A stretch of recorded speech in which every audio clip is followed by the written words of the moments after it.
Hi, I'm Claudine Wong from KTVU Channel 2, and welcome to a forum of candidates running for the Contra Costa Board of Supervisors, District 3.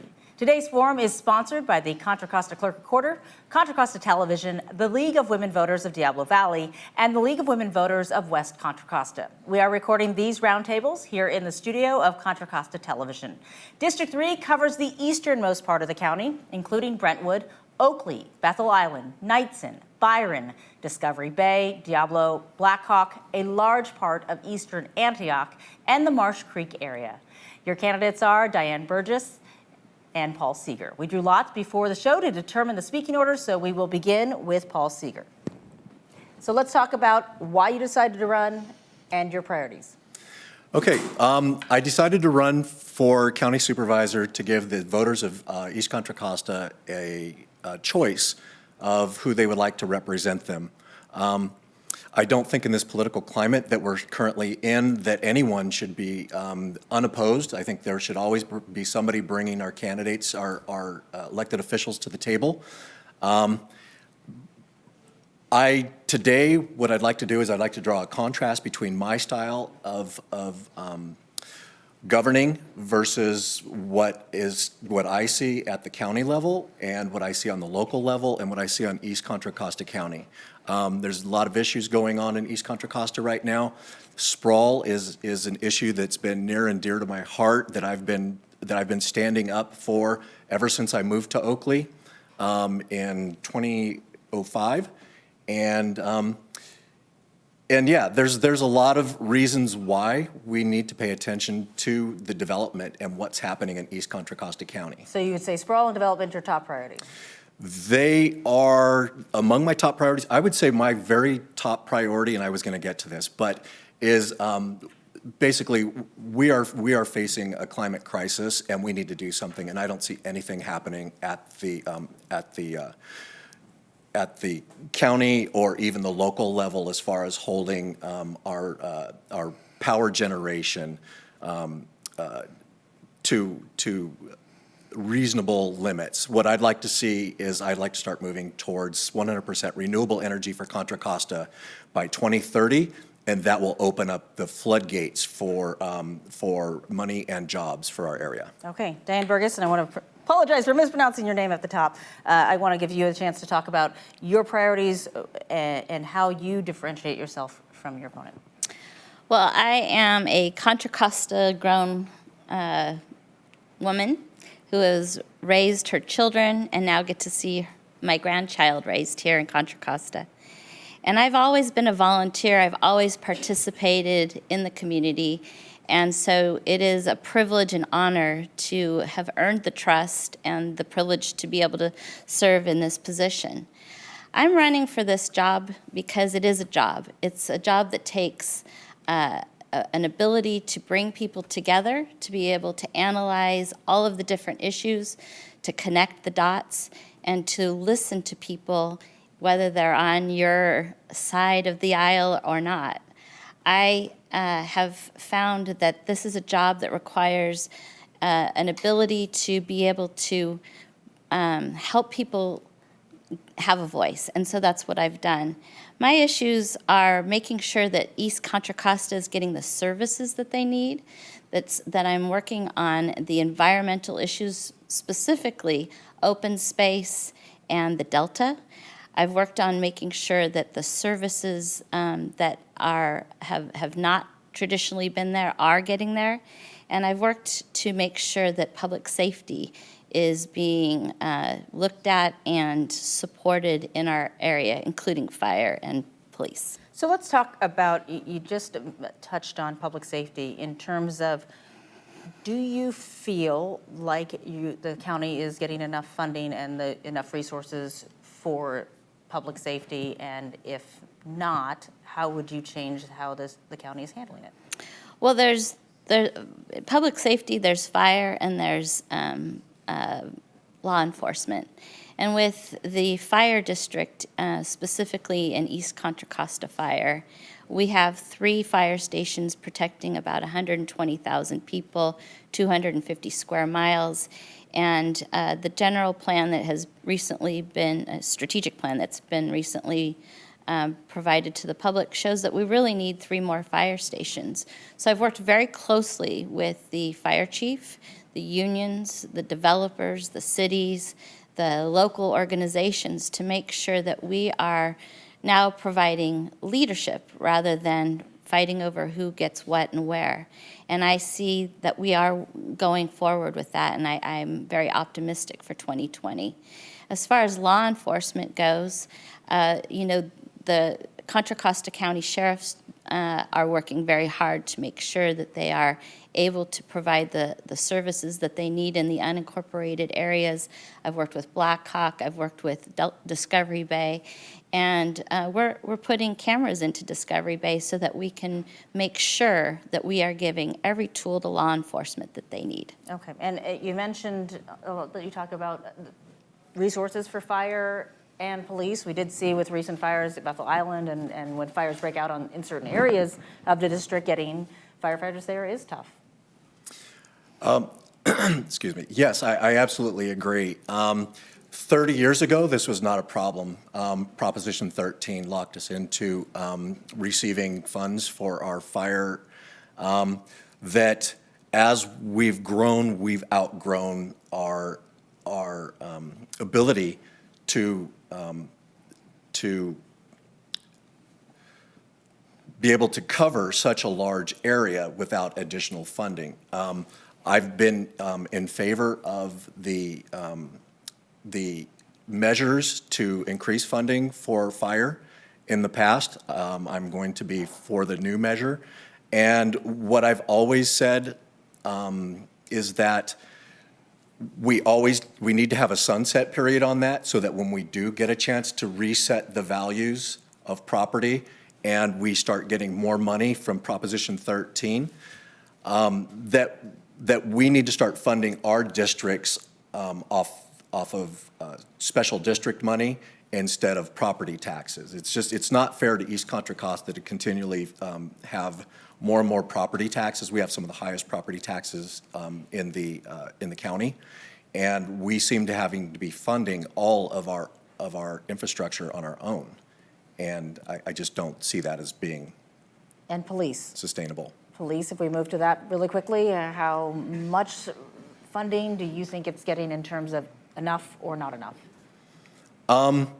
So this is where I'm going to go into the fact that that being an elected and incumbent, you are around these numbers, you're having these conversations, and you're having a discussion, most importantly, with the sheriff, and you're also having a discussion with your county administrator, who also dials these programs and issues in for you.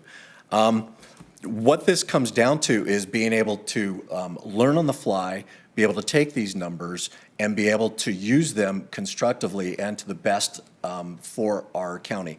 I've proven myself as being able to learn quickly. I'm a former teacher, former coach, and I'm currently on the water district. I got rolling on the water district in nothing flat, and I've found a number of issues that we really needed to tackle. But so out of the weeds per se of the actual numbers and specifically, do you think enough money is being allocated in what you're seeing in terms of services to say that police departments are getting proper funding? Yes, I believe that our police departments for the cities are getting their funding, and I also see that the sheriffs are quite effective in our area. They have quite a presence, which is who we would be funding is the sheriffs for the unincorporated areas. Yes, as far as I see, they are present, and I believe they are doing a good job. The only thing I would add is that the one part that's not funded enough in law enforcement that we are tackling now is to provide better mental health and substance abuse support to those that are incarcerated. And so that's been something that I've really worked on to make sure that when people are incarcerated, they are getting the services and the opportunity to maybe come out better than they were when they got in. And that way we're preventing people from recommitting crimes and being prepared to contribute rather than to have more issues with our law enforcement. And I know you're talking about mental health in terms of incarcerated individuals, but I'd like to respond to that. sure. So a number of years ago, there was a county jail expansion that was proposed by the current sheriff, and it was going to take about $25 million of our general fund money and about 70 or 90 million dollars of state money, which is not free money, it's taxpayers' money. I was working with the Racial Justice Coalition and brought them into town, and we were trying to educate people regarding the services, not cells. And our main topic, and I will admit that that since that debacle, that the county has stepped up, and Diane has worked for getting the services into our area, which we need. But I do believe that we need more services, and also I believe that we need more of an investment in preventative mental health care and early detection. And then we need to have reentry programs so that when people are released from custody, that they have an opportunity to get the help and the services that they need so that they can become productive members of the society. Okay. We could talk about this issue back and forth for a while. I do want to move on to some other issues so we hit enough topics. Homelessness in the county, when we're talking about mental health, that's kind of what also puts us in that direction. In terms of a homeless problem within the county and what you guys are seeing in District 3, how do you feel like it's being handled, and do you think more could be done? Well, it kind of piggybacks on what we were just talking about. I've been working with Assemblymember Bauer-Cahan on looking at a regional approach to providing mental health services. And it's something that I've been working with also Senator Glazer on and the county administrator. I feel like we can all get together and put something together that allows people to get the early mental health services that they need, the preventative stuff. I've also worked on reentry and all of those things. But as far as the homeless situation, East County has seen an increase in the numbers with the point-in-time numbers. And part of that is because we're getting better at doing the count. The journey to becoming homeless is unique and different for each person. And so it's not a one-stop shop on how to prevent it. It's about tackling it. And so we have our core teams going out and working with people. We're working with our homeless folks to create a homeless shelter in Antioch. And we're working to make sure that we're preventing people from becoming homeless in the first place. So you don't think the rising numbers are attributed as much to actual numbers, but better documentation of people? No, I wouldn't say that it's not just that we're getting better at counting. There is an increase in homeless folks. What I'm saying, though, is that there's more of a magnifying glass in East County on this issue, and there's a lot of efforts, both on the city and county level, state level, to do what we can do. And I believe that we have a good base of people that are committed to doing something, and I'm hopeful that we can see some real results in the next year or so. Your position on how it's being handled and what else you think could be done to address this issue that is facing the entire region and state? So the way that I see it is that we need to approach this with our hearts open, with compassion, and not being judgmental about how or why somebody is on the streets. Homelessness is the result of a broken system. It's not a symptom. And again, I don't have all the answers, but I do believe in coalitions of people that have the like-minded goals.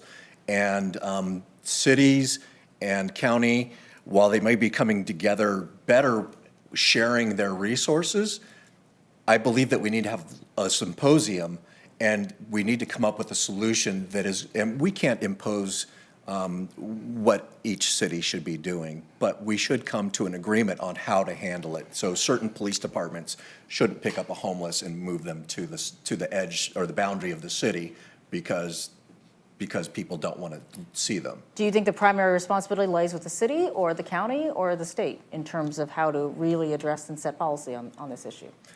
I think that well, obviously, all politics is local. So what we need to do is we need to look at it locally. We need to find the people with the big hearts. And then as a county, hopefully we can build a coalition of people sharing what works for them and what doesn't work for them. And let's come up with a plan to move forward to get people that want to be off the streets. And I definitely believe that it has a lot to do with, one, taking care of any sort of mental illnesses, but also retraining them how to live comfortably in society and be comfortable with themselves. And do you think I mean, you talked about a coalition, you talked about working with the assembly, but is it down to the city, the county, the state? So let me say, as an elected leader, I have seen the consequences and the cost on everybody related to the homeless issue. But as a sister of someone that is affected severely by mental health issues and substance issues, I lived for over 20 years with a family member that lived on the street. And so it is personal, and my heart is in it. And that's part of the reason why I've jumped into it. We have in East County an issue related to our nonprofits. There was a study done a few years back that showed that for every $1 that was being spent in East County, there was $8 spent in West County. So I've worked very hard to bring the CBOs together to strengthen our nonprofits, because they fill the holes that government and business can't. And so it is a united front. It is, like I said, there's a unique pathway to becoming homeless and staying on the streets, and so we have to approach it with a very wide variety of ways to tackle it. And one of the things that I've been very passionate about is preventing people from becoming homeless, because once they become homeless, it's much harder to get them off the street, and it's much more expensive. In the big picture, if we move out of homeless issues specifically, but included in the way the state is supporting local governments, do you feel like the county is getting enough funding and support from the state of California? So the short answer is no. I've never had one person come into my office and say, "You're giving us plenty of money, we don't need, let me give you back some money." No, there's never enough. But we are figuring out how to do better with what we have. And that is by being creative and innovative. The people that work on this issue are respected statewide as far as our staffing in Contra Costa County and our community organizations. And so it's about being creative, and it's about, definitely looking towards the governor and the federal government for giving us more money. But that's not how we can hang our hat on solving the problem. We have to figure out how to be creative and collaborative. I throw that to you in terms of where the state's role in giving resources and funding and helping out to deal with whether it's homelessness or the other issues affecting the county. I definitely believe in fully funding our services, as our local jurisdictions need to approach creative solutions. But once again, I do believe that we need to get together and have a conversation about what that looks like, and any shared services could help reduce funds. I do not believe that the state is a checkbook that we can just go to over and over again. I believe that money should be pulled from private prison funding that allows, that's been put there and has been earmarked to increase more beds in prisons. What we need to do is we need to get people out of prisons, whether they be homeless or need mental health care. And we need to do that preemptively. We need to get to people before they get the stigma of actually ending up in a cell. Let's talk about transportation before we run out of time to talk about transportation, because if we sat on Highway 4, and I have sat in traffic on Highway 4, and there's certainly the transportation issue throughout the county and throughout our region is always a hot topic. Sales tax, money, when we're talking about how to fund it and how to make it better, where do you stand on what needs to be fixed the most in terms of transportation in the county, and where you think that money could come from if you support sales tax measures? Oh, Like Measure J. J. Like J. Yes. So yeah, I've come out against Measure J. I believe that it's a 35-year tax burden put on to East Contra Costa voters, which I believe is going to be a lot like the BART tax that we paid for 30 plus years, and we're given a fake BART that spews diesel fumes into the atmosphere. What I believe is that we need to go back to the drawing board. I think that the CCTA had a good start, but I also believe that that Measure J and the plan that came out of CCTA was written for West County, and it definitely wasn't made thinking 70 to 100 years down the line. We've got sprawl going on. What we need to do is we need to get our public transportation dialed in. We need to run BART out as far as we can, and maybe it's not just one rail. Maybe we have one that goes to the Byron Airport and also goes to Discovery Bay. But then we need feeder systems on top of that are feeding light rail or public transportation. I look for the day that East Contra Costa people can step out of their front door, take a couple steps down the block, jump on some public transportation, and it's fast and it's reliable, and it can get them from here to Stockton, it can get them from here to the Bay Area. Okay.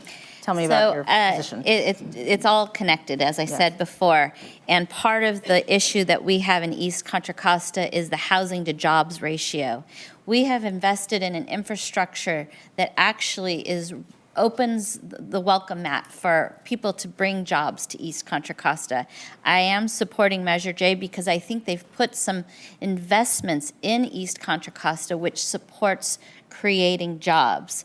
And with the Byron Airport, we have hangars being built, we have people moving in, and I'm looking forward to creating good jobs in East Contra Costa County. It's also about safety. Marsh Creek Road, Vasco Road, the Byron Highway, we need to make sure that we have safe roads. Over 50,000 people travel through Contra Costa every month through those areas, and we need to make sure that those are safe for everybody that are using those roads. So is your main priority getting the roads fixed, or getting if you have to pick of one direction to put the focus on, or is it extensions? If we have jobs and we have better tax revenue, we have more money to invest in the roads. So I'm going to say we need to create jobs and we need to make those roads safe. And roads or the transit system? We need to get cars off the road, and there's many ways that can happen. And I do want to throw in that I believe that in 2021, I'll be able to get on a train in Oakley and ride it to Martinez for work. Well, I think that, and I agree with you. I'd like to see that, but what I'd like to see, and this may be difficult for the city of Oakley to grapple with, is that we need feeder trains or public transportation that people enjoy and will want to get on and not drive their cars into Oakley and park there. We need to have public transportation where people from Byron can get to the Amtrak without any issues. Is that, I don't imagine that's something that you would be opposed to. I'm working on all kinds of issues to make that happen. Since we are running out of time and literally have no time, I'm just going to ask you one question for the final, in terms of an issue that is the one that is your signature issue that defines you, you would say it is? I would say if you are wanting someone that has a record of actually with results, then I'm the person that people should look at. I've helped bring the Family Justice Center. We've helped bring the clinics. We have a First Five Center. We've seen results. Okay, and the issue that defines you as a candidate? That I'm not a status quo politician. I don't get in bed with any politicians. I work for the people. I make sure that when documents and issues are voted on, that I pour through them and I make sure that there's no hand-ups of any sort to anybody, and that corporations and LLCs are held accountable to the people. And I'm in there to roll up my sleeves and get some work done. And Okay, I'd like to thank you both for taking part in this and answering some very important questions. Each of you will have 90 seconds now to make your closing statement, and we're going to start with Diane Burgis. So I want to thank the League of Women Voters and all of the folks that helped make this happen. I am committed to our community, and I'm proud to have served on the Oakley City Council, the East Bay Regional Park District, and as an advocate and champion for the environment. I'm proud to have been endorsed by the East Bay Times, by law enforcement, fire, and a whole list. You can visit my website at dianeburgis.com. I work very hard in this job, and it's a privilege. I focus on solutions, and I'm asking that you vote on March 3rd. And for more information, visit dianeburgis.com. And I also want to remind you that the census is coming up, so be on alert for census information. All right, Paul Seger, you have your 90 seconds. Thank you very much for having us speak here today. I do believe that I'm the best option for East Contra Costa.